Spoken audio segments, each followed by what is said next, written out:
Hi everyone. तो आज मैं नए वोकेबलरीज के साथ आई हूँ। So let's do it. आपको दिखाई तो दे रहा है ना? या so the first word is ominously. Ominously का मीनिंग होता है in a way that suggest something bad और unpleasant is going to happen. मतलब कुछ गलत होने वाला है।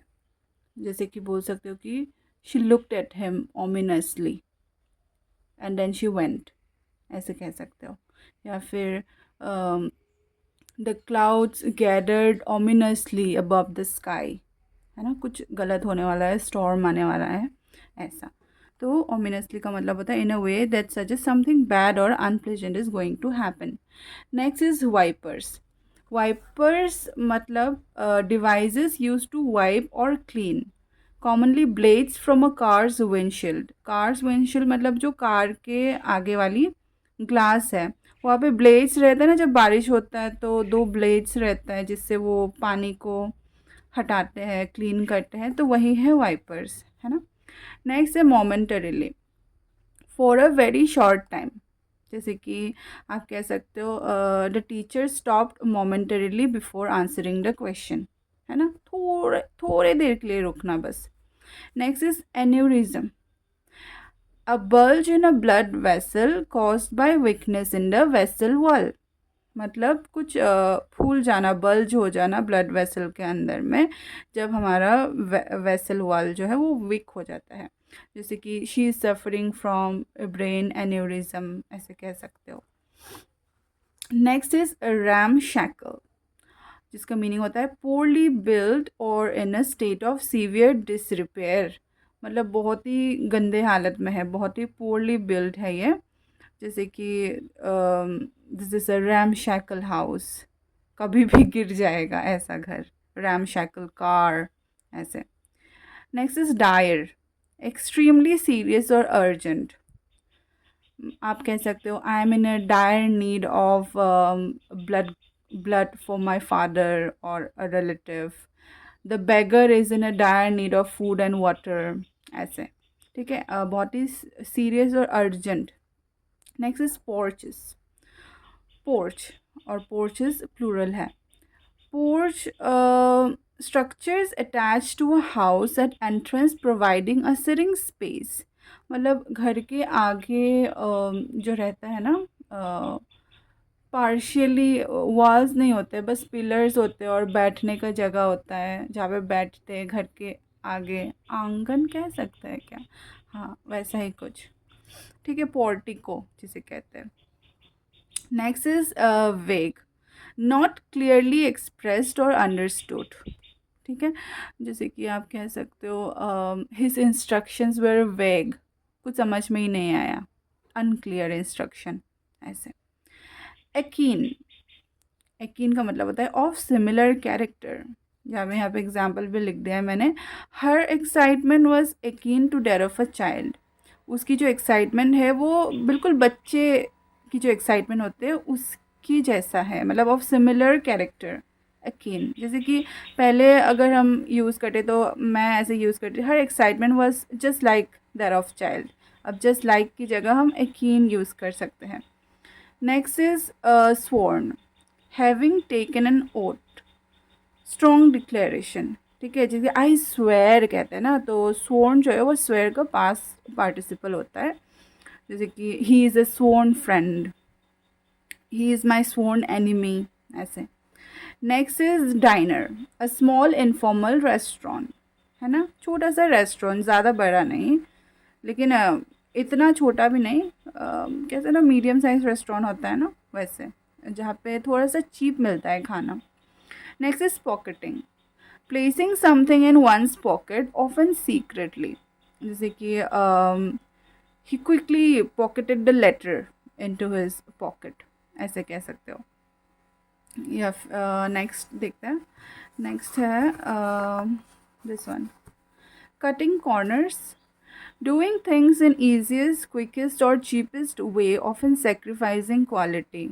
जब हमारे घर में जब पैसों की दिक्कत आती है, मिडिल क्लास फैमिलीज़ की बात कर रही हूँ, तब क्या करते हैं मम्मी पापा कहते हैं इस बार तो बजट का ध्यान रखना पड़ेगा, ये सब नहीं करेंगे, लग्जरी में नहीं जिएंगे। तो ऐसे कंजूसी करते हैं, क्वालिटी में थोड़ा सेक्रीफाइस कर देते हैं, तो उसको कटिंग कॉर्नर्स बोलते हैं। ठीक है।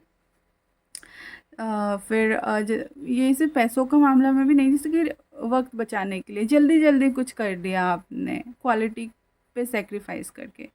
सो दूसरे सेंस में भी कह सकते हो, जैसे कि एग्जाम्पल है कि the boy always cuts corner when he is given to write an essay. तो ऐसे लंबा लिखना होता है तो उसने छोटा करके लिख दिया, तो ये कटिंग कॉर्नर्स हो गया। ऐसे stereo, a sound system that plays audio with two or more channels। ठीक है। आप ऐसे कह सकते हो he has bought a new stereo system for his room। okay, next is gamut, the complete range of something, a wide range of something। जैसे कि कह सकते हो कि human being has a gamut of emotions।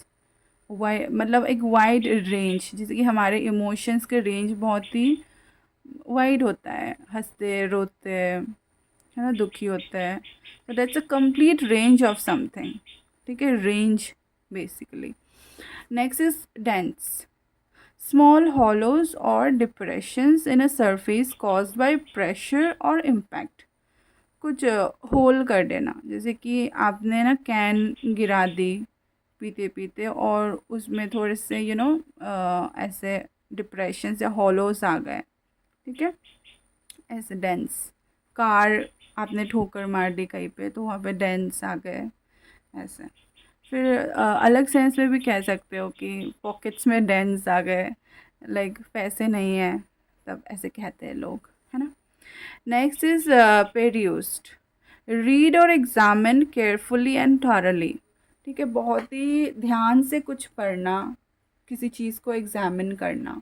जैसे कि कोई भी पेपर साइन करने से पहले बहुत ध्यान से पढ़ते हैं ना, फिर साइन करते हैं, तो उसको पेरियूज करना बोलता है। Okay, he is perusing the report very, क्या बोलता है, he is perusing the report, मतलब he is reading that report very carefully. ठीक है, जैसे कि मैं नॉवल पढ़ रही हूँ, 2 दिन बाद पढ़ रही हूँ, I am perusing that novel because I am reading it and examining it very carefully.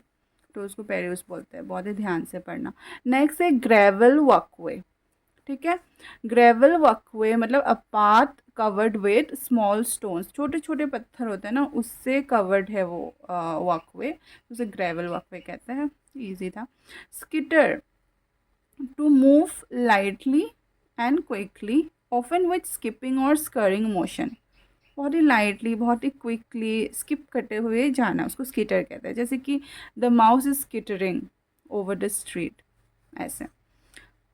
फिर next is stifling, extremely hot and suffocating, या फिर रेस्ट्रिक्टिव एंड ऑप्रेसिव। जैसे कि आप कह सकते हो the room is stifling because the Windows were closed, है ना। नेक्स्ट है groove, a small group of trees often planted together. आपने बहुत सारे पेड़ एक साथ लगाए हैं, साथ में ग्रो कर रहे हैं, तो एक ग्रुप ऑफ ट्रीज बन जाता है। तो ये जो स्मॉल ग्रुप्स ऑफ ट्रीज है उसको ग्रूव कहते हैं।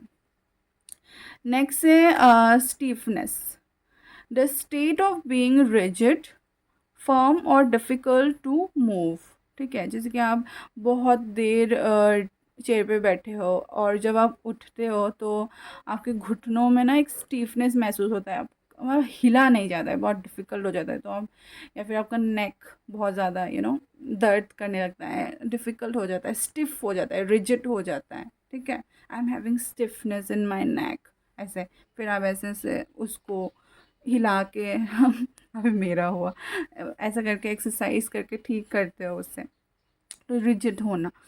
Next is under brush, dense shrubs, small trees and vegetation growing beneath taller trees. बड़े बड़े पेड़ों के नीचे में छोटे छोटे श्रब्स उगते हैं, ठीक है, वेजिटेशन होता है, उसको अंडर ब्रश कहते हैं। जैसे कि the child is hiding in the under brush, ऐसे कह सकते हो। तो ये सारे आज के वर्ड मीनिंग हैं। आई होप आपको हेल्प हुआ होगा। अगले दिन मैं फिर और नए वर्ड मीनिंग के साथ आऊँगी। So yeah that's it guys. Okay bye.